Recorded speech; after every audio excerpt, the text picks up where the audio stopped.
Bien sûr, Martin Amougou, Marie Labaté. C'est vrai que ma question, elle va s'ériger directement au niveau des causes, parce qu'aujourd'hui, et des différentes formes de violence notamment, parce qu'on a entendu parler jusque-là du terrorisme comme étant la seule forme de violence qui prenne de l'ampleur dans la majorité des pays et principalement dans le continent africain. Est-ce à dire qu'à ce niveau, la philosophie ne se propose qu'à résoudre ou à solutionner ce problème de terrorisme tout en lésant les autres formes de violence? Non, pas visiblement. Pour revenir un peu au fait, la philosophie face à la violence aujourd'hui interroge l'homme dans le martyre que vivent les albinos, par exemple, de Tanzanie, lorsqu'ils sont victimes de discrimination. Pour chasser, ils sont souvent assassinés pour des rites culturels. La philosophie face à la violence interpelle et appelle à la renonciation d'altérations et différentes mutations des médias et des hommes de médias. Par exemple, dans le monde, la ligne éditoriale change souvent sa fonction sociale pour intégrer des intérêts idéologiques et même politiques, pour une piètre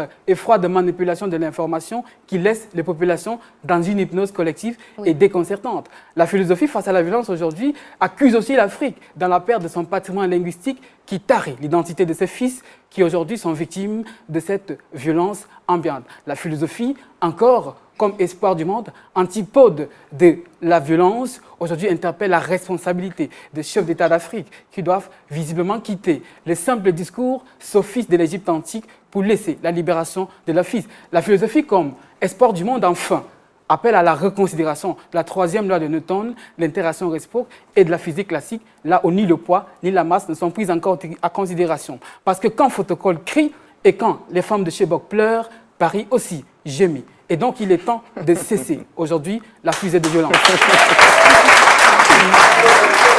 Merci Martin Amougou. Oui.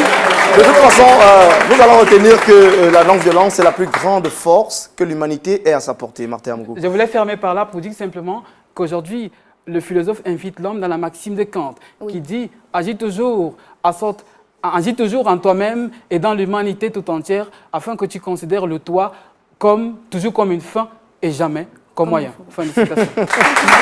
Martin Amougou, n'oubliez surtout pas, ce n'est pas lui qui parle, mais par sa voix, le continent vous parle. Alors, Steve Gabagena, cette semaine, nous amène au lycée de Liguessono et bien sûr au collège Montesquieu de Yaoundé pour interviewer les élèves sur la thématique. Salut à toi, Steve.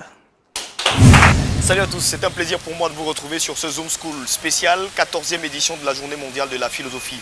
Au sommaire donc de cette édition, nous reviendrons sur le projet de création et d'installation des clubs Vox Africa au sein des établissements scolaires du Cameroun. Nous verrons ensemble à quoi ressemble une journée de travail entre les clubs Vox Africa et les encadreurs. Ce sera dans l'actu et tout spécialement pour cette édition. Nous n'aurons pas de réaction, mais directement l'avis de la semaine en rapport avec le thème de cette journée mondiale de la philosophie. Voilà pour le sommaire de ce Zoom School, saison 2, épisode 7. Bienvenue à toutes et à tous. Une journée avec les clubs Vox Africa n'est pas toujours aisée. Entre séances de travail et couverture des différents événements au sein des établissements, le projet poursuit son bonhomme de chemin. La journée a commencé au collège privé Montesquieu de Yaoundé pour s'achever au lycée des Liguessono où on célébrait la 14e édition de la journée mondiale de la philosophie. Reportage. Le projet de création des clubs Vox Africa a définitivement pris corps au sein des établissements scolaires du Cameroun. Depuis le mois d'octobre, tout a commencé avec le ciblage, puis l'installation des clubs et aujourd'hui, la phase pratique.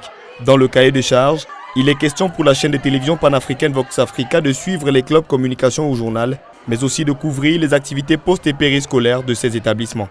Le projet suit son cours. Tour à tour, les clubs voient le jour. Nous espérons donc, à travers ceci, à travers le média que voici, que les enfants comprendront, ou bien les apprenants, comprendront l'importance de notre culture, l'importance de la valoriser à travers les talents qu'ils regorgent, mais parfois qu'ils sont censés ignorer.